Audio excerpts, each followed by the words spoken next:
बेळगावात सीपेट ग्राउंडवर पहिल्यांदाच अपोलो सर्कसचे थाटामाटात उद्घाटन करण्यात आले। यावेळी उत्तरचे आमदार आसिफ उर्फ राजू सेठ यांच्या हस्ते दीप प्रज्वलन करून फीत कापून सर्कसला शुभारंभ करण्यात आला। उद्घाटनानंतर विविध कलाकारांनी थरारक मनोरंजक कलेचे प्रयोग सादर करून प्रेक्षकांचे मने जिंकले।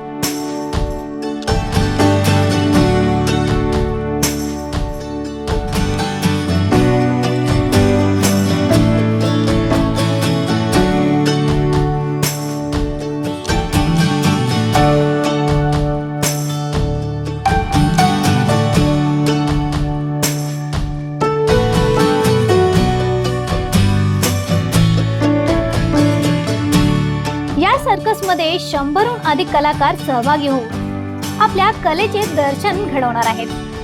अपोलो सर्कसचे प्रयोग दररोज दुपारी 1 वाजता, संध्याकाळी 4 वाजता आणि रात्री 7 वाजता होणार आहेत। हा सर्कस 40 दिवस चालणार असून बेळगावकरांसाठी उत्तम मनोरंजन ठरणार आहे।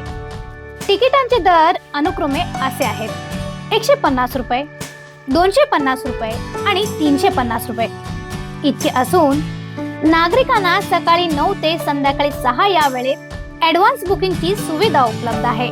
येणाऱ्या सणासुदीच्या काळात बेळगावकरांना अपोलो सर्कस हे खास आकर्षण ठरणार आहे। ब्युरो रिपोर्ट, वॉइस ऑफ फेनुग्राम, बेळगाव।